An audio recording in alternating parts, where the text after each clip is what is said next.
Première chose à faire quand vous crevez de la roue arrière, on est bien d'accord, c'est de mettre votre chaîne sur le petit pignon. Deuxième chose, déclencher l'étrier de frein pour pouvoir passer le pneu. Comme il est crevé, n'importe comment, c'est pas grave, ça passe pas quand même. On démonte la roue, donc on n'a pas mis les mains. Jamais poser le vélo sur le dérailleur. Quand on pose un vélo, donc toujours faire bien attention de le poser à plat. Décoller les talons du pneu. Tout le tour de la jante, vous allez décoller les talons de chaque côté. Très très important. Ça n'est pas complètement dégonflé. Voilà, on décolle comme il faut. Alors deux solutions, vous avez un pneu qui est très dur. Dans ce cas-là, il vous faut des démonte-pneus. Donc des petits outils qu'il faut bien que vous ayez avec vous, toujours. Ça s'appelle des démonte-pneus et non des remonte-pneus.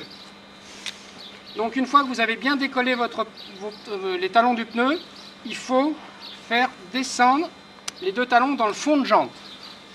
De manière qu'ici, si le pneu il est bien dans le fond de jante ici, vous aurez du jour. Donc aucun problème pour placer les démonte-pneus. À l'envers de la valve. Un seul démonte-pneu en général suffit. Vous faites glisser le démonte-pneu le long de la jante. D'accord? Vous finissez à la main. Chose importante à savoir, si vous n'avez pas repéré ce qui a perforé la chambre à air, vous démontez donc, vous sortez la chambre à air, vous faites attention de ne pas la bouger par rapport au pneu. C'est-à-dire que vous voyez bien que là, je vais sortir ma chambre à air, comme ceci.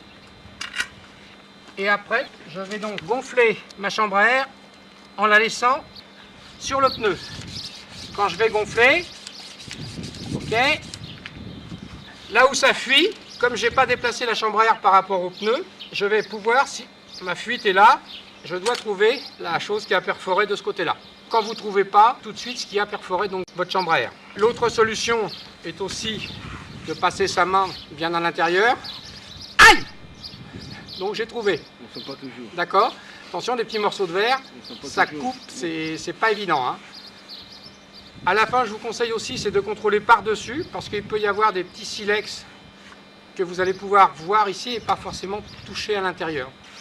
Donc une fois qu'on a bien vérifié qu'il n'y avait pas ce qui avait percé, on vérifie aussi que le fond de jante protège les rayons et bien à sa place, parce que vous pouvez aussi avoir des perforations par l'intérieur.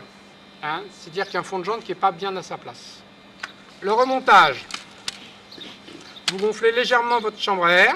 Attention, en cas de gonflage excessif, vous ne reconnaîtrez même plus votre chambre à air, qui aura pris de telles proportions qu'elle refusera obstinément de rentrer à l'intérieur du pneu. Attention de ne pas remettre de sable hein, ou de choses qui... On remet la chambre à air, on va la positionner correctement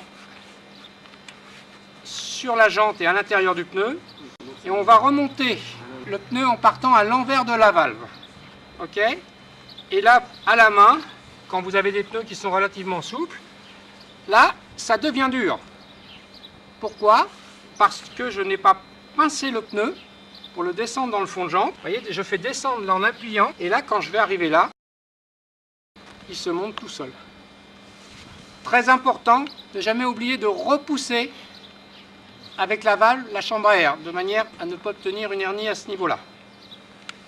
Il est conseillé, après, avant de remonter la roue, de la gonfler une première fois,